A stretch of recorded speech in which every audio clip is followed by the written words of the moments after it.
भाई हाथ जोड़ के बैठ जाओ, फोटो वगैरह खींच रहे हैं इस तरीके से करके सर की करनी है सामने। अरे तू यहाँ सामने बहुत जगह देखो अव्यवस्था फैलेगी, उतनी ज्यादा गड़बड़ होगा। और जितने भी बच्चे साइड में हमारे टीचर साथी पीछे हैं, एक बार सब लोग बैठ जाएंगे इधर तो काफी ज्यादा बेहतर होगा। शांतिपूर्वक करना है सारी चीजें, इस तरीके से अव्यवस्था से बहुत भैया भैया तो चैनल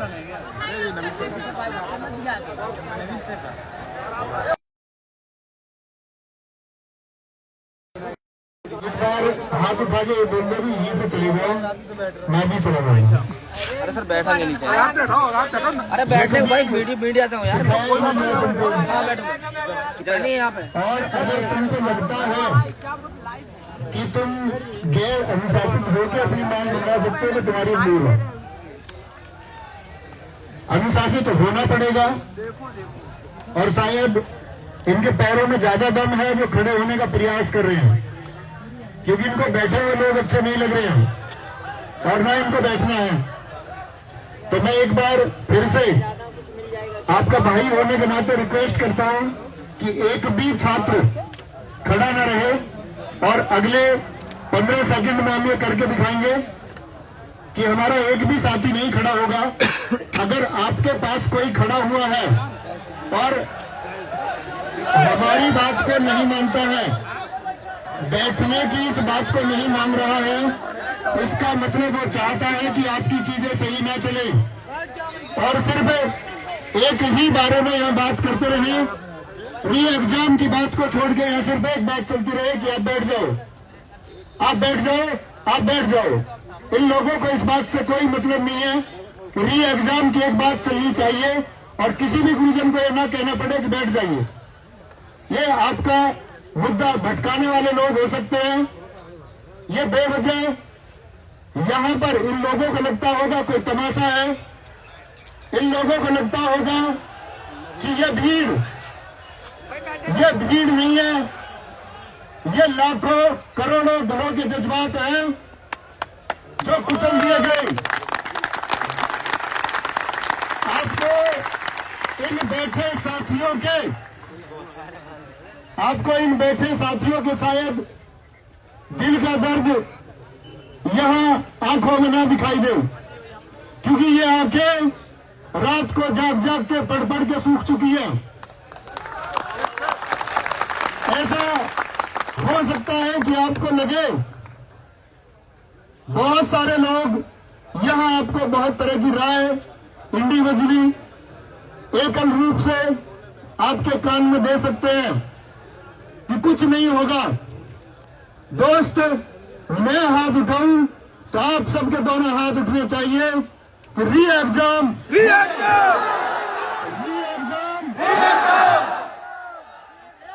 और अगर एक छात्र शक्ति और उसके साथ में आपके साथी, आपके भाई, आपके सारे अध्यापक जिन्होंने आपकी तरह नींदें गंवाई हैं, जो सपना आपने देखा वो सपना हमने भी देखा कि हम इस प्रदेश में मेरिट में बच्चों को पहुंचाएंगे, जो अपने दम पे सिलेक्शन लेगा। और फ्री एजुकेशन यूट्यूब पर दी, वो इस बात के लिए नहीं दी कि चंद लोग 4 घंटे में पेपर पाके तुमसे बेहतर कर जाएं। वो शिक्षा तुमको इस बात के लिए नहीं दी कि कल को चंद लोग आकर के आपकी इस जायज मांग को दमित कर दें। वो शिक्षा आप लोगों को इस बात के लिए नहीं दी कि आप एक व्यवस्था तक नहीं बना पाते। और कहने के बावजूद कुछ लोग खड़े हो जाते हैं। मैं फिर कहता हूं, ऐसे लोगों को आप अभी बाहर भेजने का प्रयास कीजिए। जो लोग खड़े हैं ये नहीं चाहते कि आपका री एग्जाम हो। मैं मंच पर अपने साथ खड़े अध्यापक साथियों से भी अनुरोध करूंगा कि वो अपना अपना स्थान ग्रहण करें। और भाई, ये जो तुम फोटो खींच रहे हो ना यहाँ, ये जो तुम चरण स्पर्श कर रहे हो यहाँ, इसका कोई मोल नहीं है। इसका मोल तब है अगर तुम ताकत से री एग्जाम करवा पाए, तो हम जानते हैं कि हम तब ये मानेंगे कि आप अपने गुरुओं के प्रति श्रद्धा रखते हो। आपके गुरुजनों ने एक मुहिम चलाई, आपके गुरुजनों ने एक मुहिम चलाई कि बच्चे आपके सपनों के साथ एक खिलवाड़ हुआ है। आपको सरेआम नकल माफियाओं के द्वारा लूटा गया है। और क्या आप इतने कमजोर हैं कि एक सरेआम लूट अपने साथ हो जाने दोगे? बिल्कुल नहीं। अगर तुम एक सरेआम लूट अपने साथ हो जाने दोगे तो इस प्रदेश की व्यवस्था के लायक भी फिर आप नहीं है। तो कहेंगे लूट नहीं होने देंगे, नहीं होने देंगे, अन्याय नहीं होने देंगे, नहीं होने देंगे। चाहे सूरज निकले, चाहे सूरज डूबे, चाहे सुबह हो, चाहे कितनी शाम, एक ही मान, एक ही मान। और दोस्त, किसी भी कोई भाई नाम नहीं लेना है किसी का। देखो आप जानते होंगे छंद में आंसू दिखा देना। अगर अपने छात्र होंगे, मैंने एक बात कही है कि आप किसी भी विषम से विषम परिस्थिति में मेरी आंख से आंसू नहीं देखोगे। और साथ ही पूरा जीवन संघर्ष में गया और अंकित भाटी सर ने सिर्फ एक ही संदेश देकर के मुझे यहां भेजा कि बच्चों की आंख में सूखा हुआ ये आंसू हमको दिखाई देता है और ये प्रशासन को देखना होगा। इस आंदोलन की, इस महान आंदोलन की अभी एक शुरुआत हुई है, अभी बस इसका समय हुआ है। और आप देखना, हम साथी कल तक इसको इस देश का सबसे बड़ा आंदोलन बना देंगे। अन्याय नहीं होने देंगे, नहीं होने देंगे। लेकिन बहुत ध्यानपूर्वक ये बातें सुननी होंगी। कोई भी आंदोलन महान होता है, उसके पीछे बने विचार से। सारे साथी अध्यापकों ने इसके बारे में चर्चा की। शायद बहुत सारे नाम मैं नहीं ले सकता, लेकिन सबका कंट्रीब्यूशन है। ऐसा नहीं है कि इस प्रदेश के ही टीचर्स का इसमें कंट्रीब्यूशन है। इस प्रदेश से बाहर के अध्यापक भी आपके लिए सामूहिक रूप से गोपनीय चर्चा में शामिल हुए कि कब क्या कैसे करना होगा। एक बात चली थी कि अब से 2 साल पहले मैंने एक बात कही थी कि प्रशासन चाह के भी आपकी परीक्षा में गड़बड़ी नहीं कर सकता। आज से 2 साल पहले एक बात कही थी कि प्रशासन यदि गड़बड़ करेगा तो मैं लखनऊ पैदल जाऊंगा। और उस पैदल आने को मैंने माना। हम पुलिस प्रशासन का बहुत सम्मान करते हैं। कल शायद आप भी इसके साथी होंगे, जी सर, आप भी इसमें शामिल होंगे। आपको बहुत सारी चीजें फॉलो करनी पड़ेंगी, लेकिन पुलिस विभाग को यह भी समझना होगा कि इन बच्चों का आखिरी सपना यह है। अगर यह उम्मीद टूट गई तो इस उम्मीद के टूटने के पीछे तुम भी कहीं ना कहीं शामिल हो। इन निम्न वर्ग के, इन किसानों के, इन मजदूरों के, इन सपने देखती आंखों के गुनहगार तुम भी होगे। तो मैं पुलिस प्रशासन से भी उम्मीद करूंगा कि इन गरीब बच्चों के लिए आंतरिक संवेदनाएं रखी।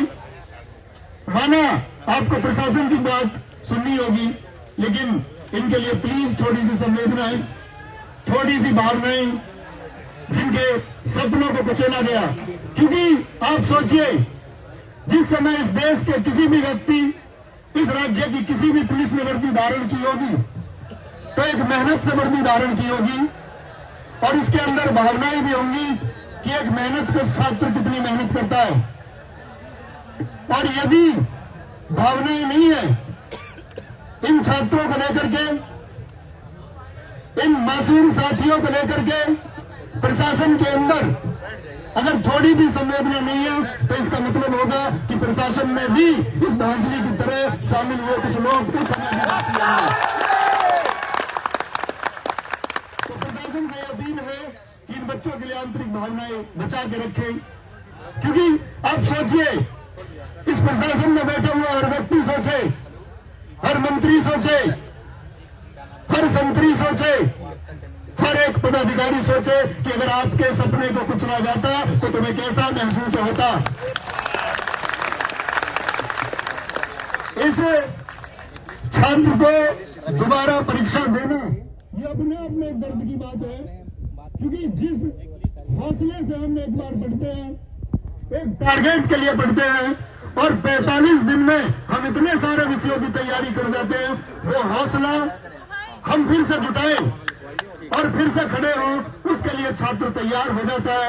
छात्र के लिए बहुत कठिन, और मैं कहूं एक हृदय विदारक बात है कि हमको इतनी मेहनत के साथ ये परीक्षा दोबारा देनी होगी, लेकिन हम देंगे। We want reexam. हमारी एक ही मांग तो साथी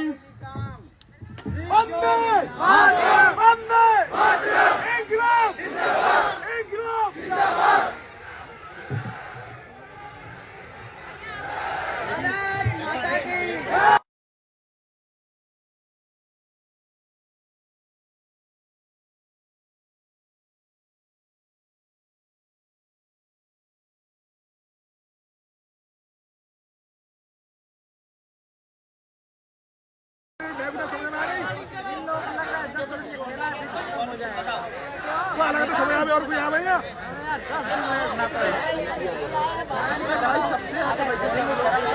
दोस्त याद रख लेना, एक वादा करना, अभी आपकी बात रखने के लिए हम में से कुछ लोगों को यहां से जाना होगा, बुलाया गया है। एक वादा तुमसे लेके जाना चाहूंगा, जो होगा, मैंने कहा अगर कोई जबरन स्टेटमेंट आए, वापस आके मैं ही बोलूं कि आपकी मांग मान ली गई है, तो तुम नहीं मानोगे, क्योंकि मैं कोई पदाधिकारी नहीं हूं, मैं इस प्रदेश को संचालन करने वाला व्यक्ति नहीं हूं। हम मानेंगे ऑफिशियल नोटिस, और ऑफिशियल नोटिस ही हमारी आखिरी उम्मीद है। उसके अलावा किसी भी व्यक्ति का मौखिक आश्वासन नहीं चलेगा, और ये इस छात्र, इस प्रदेश या अन्य प्रदेश के छात्रों के साथ ये पेपर लीक का भी जो न्याय है, ये नहीं चलेगा। पेपर दोबारा होगा, परीक्षा दोबारा होगी और फेयर कंडक्ट करानी होगी।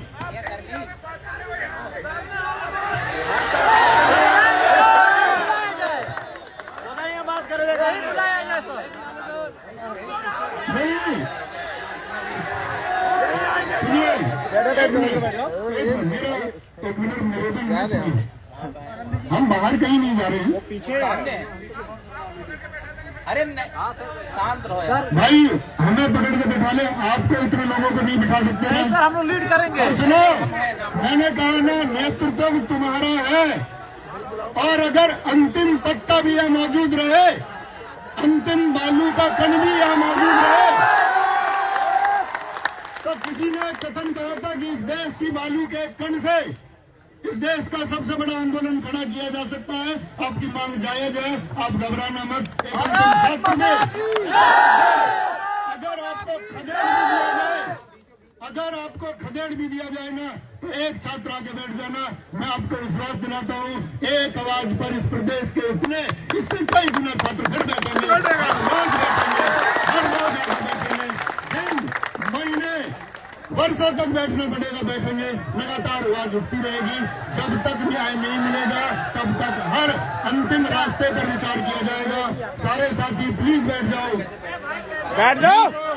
ये लोग जो खड़े हैं ये कह दे कि हमारी आवश्यकता नहीं है, भाई तुम्हारे लिए आए हैं, कोई भी छात्र, मैंने कहा जो बैठे हुए हैं उनके पास जो कोई खड़ा हुआ है वो उसको बिठाएं, उसको बिठाएं बैठवाते हुए आ रहे हैं।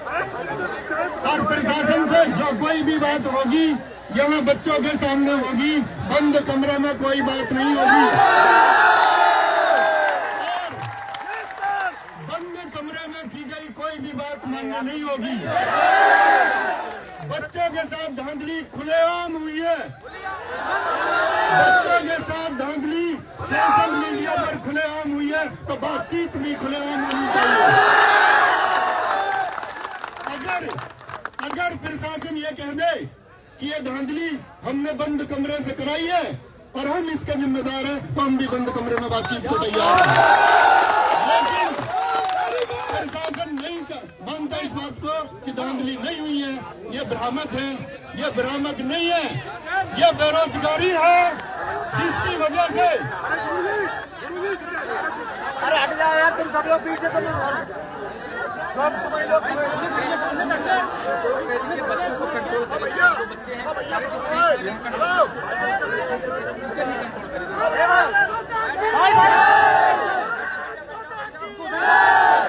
टीचरों से बताइए वहाँ जो है ये लोग यहाँ पे खड़े हैं ना, ये लोग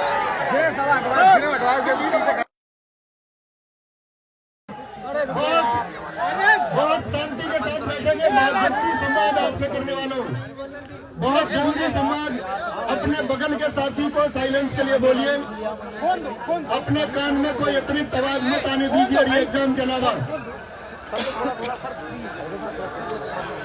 और मेरे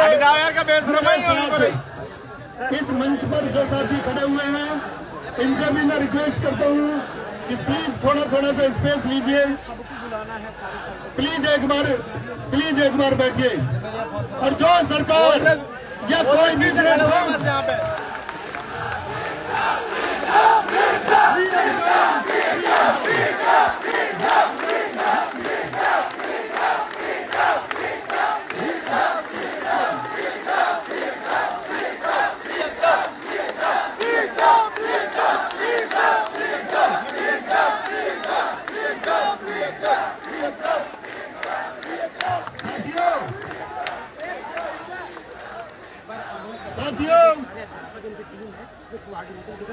किसी भी सोशल मीडिया के हैंडल पर, एक बार मेरी बात सुनिए, किसी भी सोशल मीडिया के हैंडल पर यह बताया जाता है कि परीक्षा लीक की जो खबर है भ्रामक है। क्या किसी खबर के बारे में हम ये नहीं जानते कि यह भ्रामक है, यह सत्यापित है? यह पढ़ा लिखा वर्ग है साहब, और ये बेरोजगार, उसमें से न जाने कितने छात्र पोस्ट ग्रेजुएट और ग्रेजुएट हैं जो इन अधिकारियों की तरह ये यूपीएससी और पीएससी की परीक्षा पास करने का माद्दा रखते हैं। लेकिन यदि यह सरकार या यह प्रशासन अगर आपको एक सिपाही बनने से रोकता है, तो हम कैसे एक अधिकारी वर्ग की कल्पना कर सकते हैं? तो साथी, हमारी लड़ाई किसी एक व्यक्ति के कहने से खत्म नहीं होगी, ये निरंतर चलती रहेगी। एक बार बोलेंगे, किसी के कहने मात्र से ये खत्म नहीं होगा।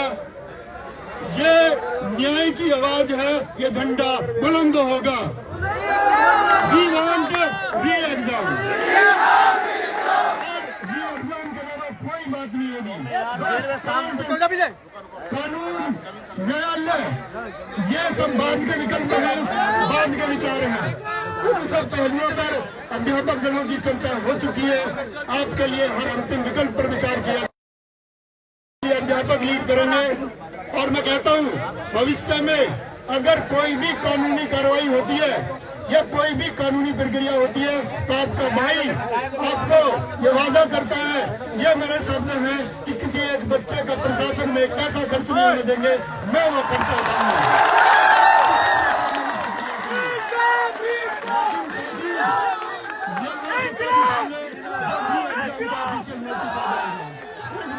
एक सुर में बोलेंगे, भारत माता की We want